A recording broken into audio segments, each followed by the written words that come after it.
အားလုံးပဲမင်္ဂလာပါကျွန်တော်တို့ပတ်ထရပါဆိုတော့ကျွန်တော်ဒီနေ့မှာတော့ဒီ online teaching ဆရာဆရာမတွေအတွက်အဓိကအသုံးဝင်မဲ့အကြောင်းအရာတွေကိုကျွန်တော် sharing လုပ်ပေးတာဖြစ်ပါတယ်ဆိုတော့ကျွန်တော်တို့ဒီ online teaching တင်တဲ့အခါမှာဒီ Zoom ကနေ screen share ပြီးတော့တင်တယ်ပေါ့နော်သို့မဟုတ် PowerPoint လုပ်ချင်တယ်ကျွန်တော်တို့ရဲ့သင်ခန်းစာတွေက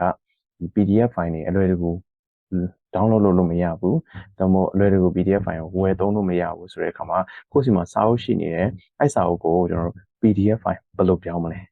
အဲ့ဒီအကြောင်းအရာလေးကိုကျွန်တော်ပြပြပေးတော့မှာဖြစ်ပါတယ်ဆိုတော့ကျွန်တော်တို့စီမှာဖုန်းလေးတစ်လုံးရှိအောင်နဲ့ဒီစာအုပ်ရဲ့စာတွေကိုကျွန်တော်တို့ PDF file ပြောင်းပြီးတော့ကိုယ့်ရဲ့ online teaching မှာကောင်းစွာအသုံးချလို့ရပါတယ်ဆိုတော့ဒီဟာကိုလုပ်ဖို့အတွက်ကျွန်တော်တို့ဒီ application တွေသုံးရမယ်ဖုန်းလေးတစ်လုံးရှိအောင်နဲ့အဆင်ပြေတယ်သို့တော်လည်းကိုသုံးမဲ့စာအုပ်ရဲ့အထူပါပေါ်မှာမူတည်ပြီးတော့ကိုဒီ PDF file ပြောင်းတဲ့အချိန်ကြာမြင့်ချိန်လေးတော့ခွာခြားမှုရှိမှာပေါ့နော်ကျွန်တော်စာအုပ်လေးပါတယ်ဆိုရင်ကျွန်တော်ပြရတဲ့အချိန်လေးနည်းနည်းလေးနဲ့ဒီကိုအတွက် online teaching မှာအသုံးဝင်မယ်ရှိမယ်ဆိုတော့အလုံးစုံစာအုပ်ထူရင်တောင်မှ page number ကျွန်တော်တို့ဒီ300 400လောက်တောင်မှကျွန်တော်တို့ပေးရမယ့်အချိန်ဒီအလုံးစုံတစ်နာရီခွဲပေါ့ဆိုတော့ class တစ်ခုလုံးမှာ class တစ်ခုလုံးအတွက်အသုံးဝင်မဲ့စာအုပ်ကိုအချိန်တစ်နာရီလောက်ပေးရတာကကျွန်တော်တို့အတွက်တန်မယ်လို့ထင်ပါတယ်ပြီးရင်စာအုပ်ကလည်းရှာမရဘူး PDF file share တာအခက်အခဲဖြစ်နေတာနဲ့စာရင်ကိုယ့်ဘာသာကို PDF file လေးဒီစာအုပ်ရှိတယ်ကိုယ့်ဘာသာကို PDF file လေးပြောင်းလုပ်တဲ့တာအချိန်တစ်နာရီလောက်လေးပေးပြီးတော့အများကြီးကြိုးရှိမယ်လို့ပြောချင်ပါတယ်ဆိုတော့ PDF file လေးဘယ်လိုလုပ်မလဲဆိုတာလေးကိုညှောက်ပြတော့မှာဖြစ်ပါတယ်ဆိုတော့ဗီဒီယိုလေးကိုကြည့်လိုက်အောင်ဟုတ်ကဲ့ပါကျွန်တော် PDF file လုပ်ဖို့အတွက်ကျွန်တော်သုံးပြမယ်ဒီနေ့ application နှစ်ခုရှိပါတယ်ကျွန်တော်ပထမတစ်ခုကတော့ဒီ simple scanner ဆိုတဲ့ဟာလေးပါ simple scanner ဆိုတဲ့ application လေးကိုကျွန်တော်တို့ရဲ့ဖုန်းထဲမှာ download ဆွဲထားဖို့လိုပါတယ်ကျွန်တော်ပထမဆုံး simple scanner ဆိုတာလေးကိုအရင်ဆုံးစမ်းပြီးတော့သုံးပြပါမယ်တခုရှိတာကဒီလိုမျိုးကျွန်တော်ခုစမ်းပြီးတော့သုံးပြတဲ့ application တွေအပြင်အခြားအလားတူ application တွေလည်းအများကြီးရှိကောင်းရှိနိုင်ပါတယ်ကျွန်တော်တို့ဒီနေ့ကျွန်တော်ပုံမှန်သုံးနေတာဖြစ်တဲ့ simple scanner ဆိုတာလေးကိုစမ်းပြီးတော့သုံးပြပါမယ်ဆိုတော့ကျွန်တော် simple scanner ဆိုတဲ့ application ကိုကျွန်တော်ရဲ့ဖုန်းထဲမှာ install လုပ်ပြီးသွားပြီဆိုရင်ကျွန်တော်ဖွင့်ကြည့်ပါမယ်โอเคကျွန်တော်တို့ဖွင့်ပြီဆိုရင်ကျွန်တော်မျိုးလေးစာပေါ်မှာဖြစ်တယ်ဆိုတော့ကျွန်တော်တို့ media တွေ allow လုပ်ပြရမယ်ဒီလိုမျိုးပုံစံရလာမယ်ပေါ့နော်ဆိုတော့ကျွန်တော်တို့ PDF file တွေလုပ်ဖို့အတွက်ကျွန်တော်တို့ရဲ့စာအုပ်ကိုဓာတ်ပုံရိုက်ရပါမယ်ကျွန်တော်တို့စာအုပ်ကိုဓာတ်ပုံရိုက်တဲ့နေရာမှာ view camera မဟုတ်ဘဲနဲ့ကျွန်တော်ဒီထဲမှာပါတဲ့ camera နဲ့ဓာတ်ပုံရိုက်ပါမယ်ဆိုတော့ဒီအောက်ကညာဘက်တောင်မှာ camera ပုံစံလေးရှိပါတယ်အဲဒီ camera လေးကိုကျွန်တော်တစ်ချက်နှိပ်လိုက်ပါโอเคကျွန်တော်ဒီဟာလေးကိုအသုံးပြုဖို့ allow လုပ်ပေးမယ်โอเคကျွန်တော်ဒီပုံလေးကိုဆန်းပြီးတော့ဓာတ်ပုံရိုက်ကြည့်ပါမယ်โอเคဒီထဲကကင်မရာနဲ့ရိုက်တာကျွန်တော်တို့ပုံမှန် view ကင်မရာနဲ့ပါခွာလဲဆိုတော့ကျွန်တော်တို့ဒီမှာစိတ်ကြိုက် adjust လုပ်လို့ရတယ်သူကတော့ဒီမှာသူ့ရဲ့ auto fix လုပ်ပေးထားတာလေးရှိတယ်ကိုကမကြိုက်သေးဘူးဒီဘက်မှာကျွန်တော်တို့ဒီဘေးဆောင်မှာဆိုရင်ကျွန်တော်တို့ဒီမှာအောက်က background နားကြီးပါနေသေးတယ်အဲ့ဒါတွေကိုကျွန်တော်တို့မလိုချင်ဘူးဆိုရင်ကျွန်တော်တို့ဒီဘေးကအားလေးကိုကျွန်တော်နည်းနည်းလေးဆွဲပြီးဒီအတွင်းကိုတင်မယ်ဒီမှာ circle shape လေးနဲ့ဒီမှာ scale လေးတွေပြထားတာရှိတယ်အဲ့ဒါလေးကိုကျွန်တော်လိုချင်တော့ဒီတောင်းလေးမှာကျွန်တော်ထားလိုက်မယ်ပြီးရင်ဒီအောက်ကတောင်းကလည်းတူတူပဲကျွန်တော်ဒီညလေးပြောင်းလိုက်မယ်โอเคကိုယ့်ရဲ့စဲထဲမှာညီပြီးစင်ပြေလာပြီးချင်းဒီလိုမျိုးညှိပြီးသွားချင်းကျွန်တော်ဒီအောက်ကပေးထားတဲ့ arrow လေးကိုဆက်နှိပ်လိုက်ပါဘောနော်ဒါကြည့်လို့ကောင်းအောင်သူက auto adjust လုပ်ပြီးသွားတာဖြစ်တယ်ဆိုတော့ဒီမှာဆို black and white ကြီးဖြစ်နေကျွန်တော်ဒီမှာအောက်မှာညှိလို့ရတဲ့ဟာတွေအများကြီးပါတယ်ဘောနော်ကျွန်တော်အောက်မှာညှိလို့ရတဲ့ဟာတွေအများကြီးပါတယ်ဒီအောက်မှာ auto ဆိုရင်ဒါသူ့ရဲ့မူရင်း color တိုင်းပဲဘောနော်ကျွန်တော်အဲ့ဒါမှဒီဘက်မှာ black and white တွေထားလို့ရတယ်ဒီဘက်မှာဆို photo ကျွန်တော်ဒီပုံလေးကိုထားလိုက်မယ်ဒါလေးက auto နဲ့စာရင်ကျွန်တော် color လေးနည်းနည်းပိုဆိုတယ်โอเคဆိုတော့ဒီဘက်မှာလည်းအများကြီးရှိသေးတယ်ညှိလို့ရတယ်โอเคကျွန်တော်တို့ဒီပုံစံလေးထားပြီနှပ်ပြီးသွားပြီဆိုတော့ဒီဘက်က image လေးချက်လိုက်မယ်โอเคကျွန်တော်တစ်ဖိုင်ရပြီဟုတ်ပြီနော်တစ်မျက်နှာစာရပြီပေါ့နော်ဆိုတော့ကျွန်တော်နောက်တစ်မျက်နှာကိုသွားမယ်နောက်တစ်မျက်နှာတော့တူတူပဲအဲ့လိုမျိုးပဲတစ်ပုံလေးထည့်ရိုက်မယ်ဆိုတော့ကျွန်တော်တို့အချိန်လေးတော့နည်းနည်းပေးရမယ်တိုးတော့လည်းဒီပုံတွေကရောလုံးဝပြီးစာအုပ်တအုပ်လိုမျိုးကျွန်တော်တို့ဖုန်းထဲကိုရောက်သွားမှာဖြစ်တဲ့ကြောင့်မလို့ပေးရတဲ့အချိန်လေးနဲ့တန်မယ်လို့ယုံကြည်တယ်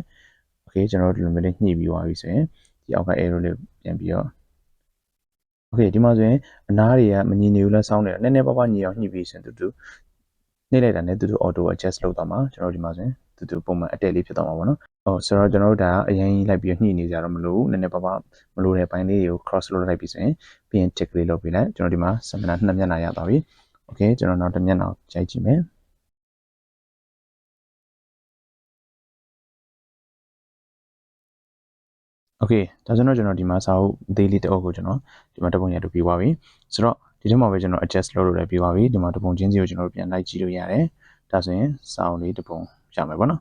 ကျွန်တော်ဒီကနေပြီးတော့ကျွန်တော် PDF file လေးစေမယ်ကျွန်တော်ရဲ့ဖုန်းနဲ့ PDF file စေမယ်ဆိုတော့အပေါ်တောက်မှာရှိတဲ့ share ဆိုတာလေးကိုနှိပ်လိုက်မယ် okay ကျွန်တော်တို့ဒီမှာဆိုရင် PDF file နဲ့စေချင်တာလားဒါမှမဟုတ် PDF file နဲ့ share မှာလားဒါမှမဟုတ်ဒီမှာ JPEG ဆိုတဲ့ဒီမှာ image ပုံနဲ့ဆွဲမှာလားကျွန်တော်တို့စေလို့ရမယ်ပေါ့နော်ဆိုတော့ကျွန်တော်ဒီမှာ PDF file တစ်ချက်စေပြပါမယ် PDF file ကိုနှိပ်လိုက်မယ် okay ကျွန်တော်ဒီမှာ PDF file နှိပ်လိုက်တဲ့အခါမှာကျွန်တော်တို့ဒီကိုယ်ထဲမှာရှိတဲ့share လုပ်လို့ရမယ်ဟာတွေအများကြီးပေါ်လာမယ်ဆိုတော့ကျွန်တော်တို့အရင်ဆုံးဒီကွန်ပျူတာလေးကိုပို့ချင်တာလားဒါမှမဟုတ်ဒီ Telegram နဲ့ကိုပို့မှာလားဒါမှမဟုတ်ဘယ်လိုမျိုး share ချင်တာလဲပေါ့နော်ကို share ချင်တဲ့ကြိုက်တဲ့ပုံစံနဲ့ share လို့ရတယ် file နဲ့ကိုပဲစေချင်တယ်ဆိုရင်ဒီမှာ copy to ကျွန်တော် file နဲ့ကိုစေလိုက်မယ်ကျွန်တော်တို့ဒီ file ထဲမှာတစ်ခုပေါ့နော်ဒီမှာကျွန်တော် document တွေကိုထည့်လိုက်မယ်ပြီးရင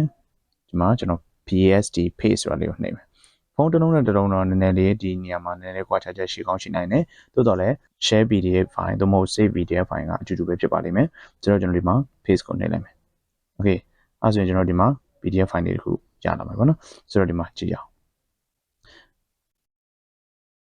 okay ဒါဆိုတော့ကျွန်တော်လုပ်လိုက်တဲ့ PDF file တွေပါကျွန်တော်ပုံလေးတွေရိုက်ပြီးတော့ဒီမှာ PDF file ပြောင်းလိုက်တယ်ဒါ PDF file တစ်ဖိုင်ရတော့ပါပြီ okay ဆိုတော့ကျွန်တော်တို့ဒီပုံစံလေးနဲ့ကိုယ့်ရဲ့ online teaching သုံးဖို့အတွက်ပေါ့နော်ဒီ PDF file တွေကိုကိုယ့်ဘာသာဖန်တီးလို့ရပါတယ်ဒီ scanner ကနေပြီးတော့ကျွန်တော်တို့နောက်ထပ် PDF file လုံးတဲ့နောက်တစ်နည်းကိုထပ်ပြီးပြပါမယ်ဒီကတော့ကျွန်တော်တို့ဒီ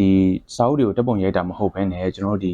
ကိုလိုချင်တဲ့ပုံတွေကိုစေ့ပြီးတော့ဒီစာအုပ်ပုံစံမျိုးနဲ့ PDF file လုပ်တဲ့ဟာလေးကိုကျွန်တော်ဒီမှာတကယ် sharing လုပ်ပေးပါမယ်သင်ခန်းစာပုံမူတည်ပြီးတော့လုပ်ချင်တဲ့ဟာတွေကိုတော့ကျွန်တော်တို့ကြိုတင်ပုံတွေ download ထားဖို့လိုတယ် download လုပ်ပြီးသားပြီဆိုရင်အဲ့ဒါကိုကျွန်တော်ဒီ PDF file အနေနဲ့ဘယ်လိုမျိုးလုပ်မလဲဆိုတော့ကျွန်တော်ဒီမှာပြပေးတော့မှာဖြစ်တယ်ဆိုတော့ကျွန်တော်တို့ download လုပ်ထားတဲ့ပုံတွေကိုကျွန်တော်အရင်ဆုံး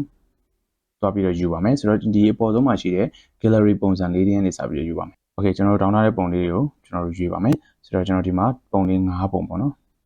okay ပုံလေး5ပုံယူလိုက်မယ်ပြီးရင်ကျွန်တော်ဒီညာဘက်ထောက်မှာရှိတဲ့အပေါ်ဆုံးညာဘက်ထောက်မှာရှိတဲ့ import ကိုနှိပ်တယ် okay ကျွန်တော်ဒီထဲကိုရောက်လာပြီပုံတွေကိုဒီထဲမှာရောက်လာတဲ့အချိန်မှာဒီလိုမျိုးသူ့ရဲ့ auto ကဒါမျိုးကြီး cross ဖြစ်နေတယ်ပြီးရင် color လည်း black and white ကြီးဖြစ်နေတယ်ဆိုတော့အဲ့ဒါတွေကိုကျွန်တော်တို့ပြောင်းရမယ်ဆိုတော့ပြောင်းလို့မယ်ဆိုရင်ကျွန်တော်ဒီအပေါ်မှာရှိတဲ့ apply to all page ကိုအမှန်ကြီးလေးတစ်ချက်ရှင်းမယ်ပြီးရင်အောက်မှာပေးထားတဲ့ color တွေပေါ့နော်ကိုကျန်နေတဲ့ color ကျွန်တော်ဒီမှာ photo ဆိုတော့ကျွန်တော်နှိပ်လိုက်တယ် okay color တော့မှန်သွားပြီသို့တော့ site ကကျွန်တော်လိုချင်တဲ့ site မဟုတ်သေးဘူးဆိုတော့ site မှန်အောင်ကျွန်တော်ဘယ်လိုလုပ်ရမလဲဆိုတော့ဒီအောက်အတန်းမှာပဲပေးထားတဲ့ဒီ cross ဆိုတာလေးကိုတစ်ချက်နှိပ်လိုက်ပါ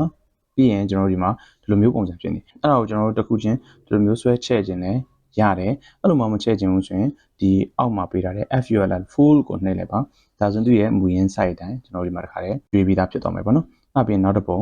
ဒီပဲအောက်မှာ full ကိုနှိပ်လိုက်နောက်တစ်ပုံရွှေ့ okay နောက်တစ်ပုံ okay နောက်တစ်ပုံ okay ဒီလိုမျိုး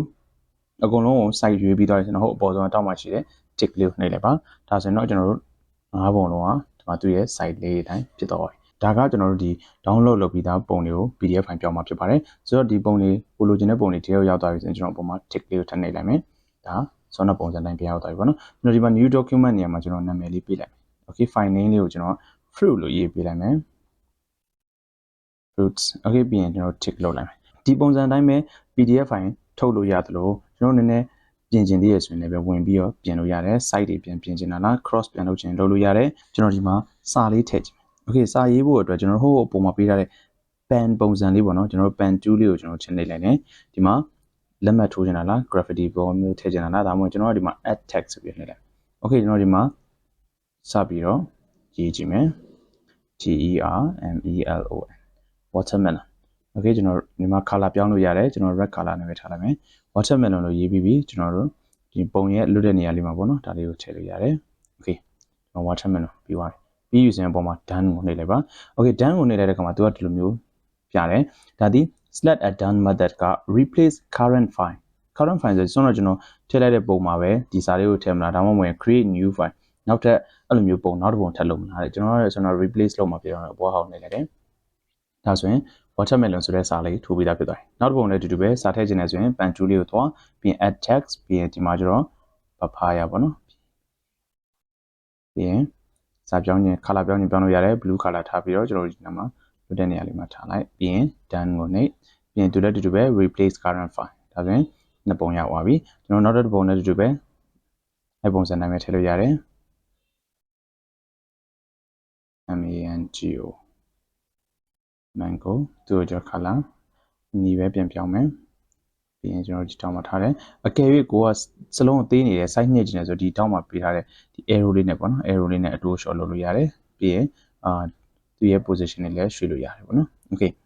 ကျွန်တော်တို့ဒီမှာ mango ကိုထားလိုက်မယ် okay ပြီးရင် done ဝင်နေမယ် okay ဒီပုံစံတိုင်းနဲ့ကျွန်တော်တို့၅ခုလုံးကိုလုပ်လို့ရတယ်ကျွန်တော်တို့ပုံလိုချင်တဲ့နောက်ကိုဒီပုံစံတိုင်းသွားလို့ရတယ်ကျွန်တော်တို့လိုချင်တဲ့ပုံစံတိုင်းဖြစ်ပြီဆိုရင်ကျွန်တော်ဒီ back arrow လေးတစ်ချက်ထွက်လိုက်ပြီးရင်ဒီမှာသူရဲ့၅ပုံပေါ့နော်၅ပုံလုံးရှိပြီဆိုရင်ကျွန်တော်တို့ PDF file ဆေးတော့မယ် PDF file ဆေးဖို့အတွက်ကျွန်တော်လိုပဲ share ကိုနှိပ်လိုက်ပြီးရင်ကျွန်တော် PDF file ကိုသွားမယ်ပြီးရင် copy to ဆိုပြီးတော့ကျွန်တော်ဒီမှာကိုကြတဲ့ထည့်လို့ရတယ်ကျွန်တော်ဒီမှာ download ထဲကိုတစ်ချက်ထည့်ကြည့်မယ် download ထဲဝင်ပြီးတော့ဒီမှာ paste နေလိုက်မယ်ပေါ့နော်ဒီမှာ fruit ဆိုတာလေးရောက်လာ okay f fruit ကိုကြည့်ကြည့်အောင် okay ဒါဆိုရင်ကျွန်တော်လုပ်ခဲ့တယ်ဒါပုံလေးတွေကို PDF file အနေနဲ့သူဒီထဲမှာလုပ်ပြီးသားဖြစ်သွားပြီဖြစ်ပါတယ်ဆိုတော့ကျွန်တော်ဒီနေ့ဒီ scanner လေးကိုအသုံးပြုပြီးတော့စာအုပ်တွေကနေပြီးတော့လည်း PDF file ပြောင်းလို့ရသလိုကျွန်တော်တို့လိုချင်တဲ့ဓာတ်ပုံတွေကိုလည်းပဲ PDF file အနေနဲ့ပြောင်းလဲပြီးအသုံးပြုလို့ရပါတယ်ဆိုတော့ဒီနေ့လေးကဆရာသမားတို့အတွက်အကျိုးရှိလိမ့်မယ်လို့ယုံကြည်ပါတယ်